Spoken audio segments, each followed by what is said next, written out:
Howdy, howdy, y'all. Welcome back to the channel. I'm going to show you guys another really easy dinner recipe, okay? So tonight we're going to have chicken enchiladas. So here's all the ingredients we're going to use. Tortilla, thinly sliced chicken breast, enchilada sauce, an onion, some cheese, that you can pick Mexican cheese if you want, and your crock pot. Okay, sorry, y'all. I'm literally recording without my husband helping me, so I'm like trying to one-hand this. But you want to layer your crock pot with some water, onion, and garlic. That will make the chicken super moist. Okay? And then you're just going to want to set your chicken right on top.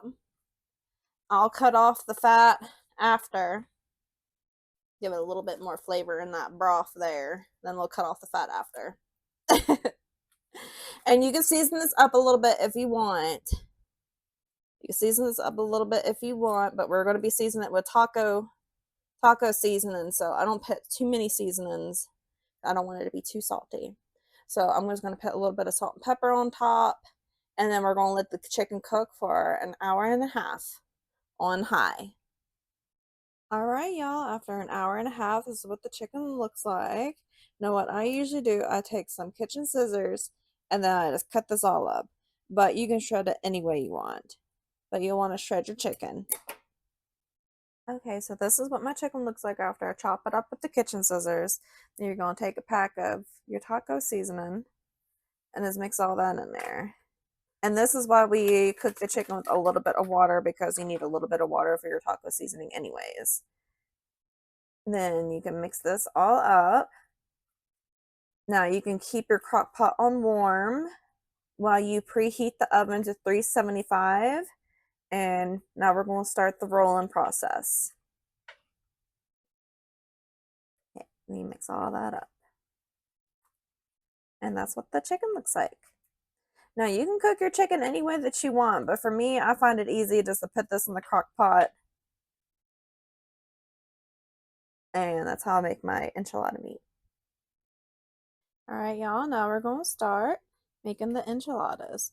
So you're going to take a scoop of your chicken, and you're going to kind of place it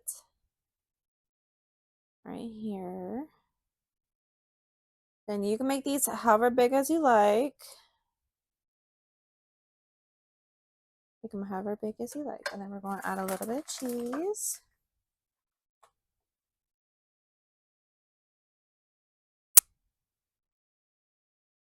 And just a little bit of shredded cheese. Then we're going to roll this. Of course, I can't really do that one-handed. Hold on. Okay, you want to roll that up real tight, just like a little burrito. And then you're going to place it in your dish like this. And then we're just going to keep filling this all the way up. And then we're going to pour the enchilada sauce on top. After rolling everything up, this is what it looks like. And then when I have any leftover chicken and onion, I'll put on top. So I'll put on top of my husband's. I made his a little bit bigger. So it makes about 6. And then you're going to take your enchilada sauce. I just got the red enchilada sauce. And then you're just going to pour this all over. And then we're going to put this in the oven for 10 minutes. Then we're going to take it out, top it with cheese, and put it in the oven for 10 more minutes. And that's at 375. So make sure you get all of this sauce out. And then we're going to spread this around evenly. And this is what it looks like when I spread the sauce around. You want to make sure all your tortilla is covered with a little bit of sauce. So we're going to put this in the oven. After 10 minutes, now it's time to put some cheese on it. So this is what it looks like. And you're going to put as much cheese as you want. And then we're going to pop it in the oven for 10 more minutes. But this is probably like the fastest, easiest way to make some enchiladas.